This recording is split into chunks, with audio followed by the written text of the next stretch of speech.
Alright, sinergi adalah satu kata yang banyak sekali diucapkan dalam kehidupan organisasi dan insan badan usaha, ya kan? Semua orang mengharapkan ada sinergi. Apa itu? Kolaborasi yang erat menghasilkan sesuatu yang lebih.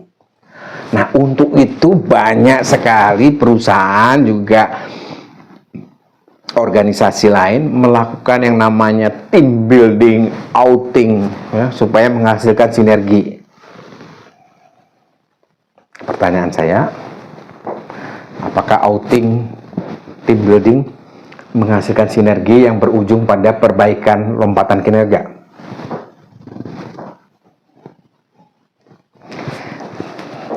Cek aja, cek dari pengalaman atau lihat sendiri. Selama ini kalau udah pergi team building tuh kinerjanya menaik atau tidak, atau hanya kekerabatannya yang menjadi lebih baik, soliditasnya menjadi lebih baik, orang menjadi kenal, relation baik tapi tidak pengaruh terhadap kinerja. Untuk memastikan kita bisa memanen sinergi, maka nomor satu yang harus dilakukan bukan team building. Saya ulangi ya. Untuk memastikan kita bisa memanen sinergi yang berujung pada perbaikan kinerja, yang harus dilakukan bukan team building. Yang pertama harus dilakukan adalah membereskan rancangan strategi supaya dia tajam, jelas, bisa dipahami semua organ pelaksana, yaitu organ fungsional, departemental, dipahami, yaitu tajam, jelas. Dari situ pasti muncul yang namanya desain peran dan kontribusi. Orang atau departemen tahu dia tuh diharapkan perannya apa dan dia itu diharapkan kontribusinya apa. Ya kan? Satu. Nomor dua, kalau desain perannya jelas, kontribusinya jelas, strateginya dipahami, dia akan tahu mana prioritas, mana yang harus dikerjakan dulu, which one is first thing first. Ya kan?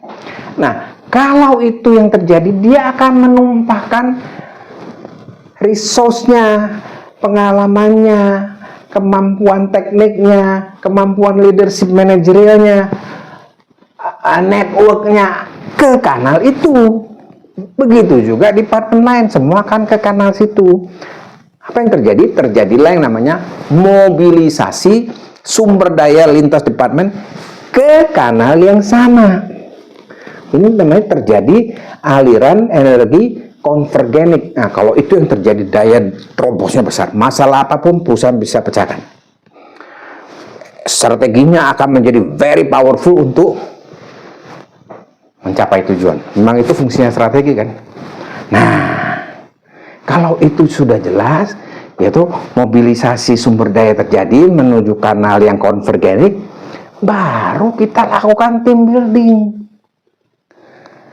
Nah, team buildingnya akan membuat suasana kerabatan jadi bagus. Dia akan memfasilitasi, dia akan berfungsi sebagai katalis, ya, kayak oli terhadap implementasi strategi, sehingga strategi yang sudah bagus dibantu oleh hubungan soliditas yang hebat karena team building itu. Jadi lain halnya kalau rancangan strateginya nggak jelas, mobilisasi sumber daya ke kanal konvergenik nggak ada, team building terus untuk mensukseskan apa team buildingnya? Ya kan? Paling hanya akrab, hangat, tapi perusahaan nggak ada kinerja. Banyak kan perusahaan yang ambruk, tersingkir, akrab-akrab semuanya.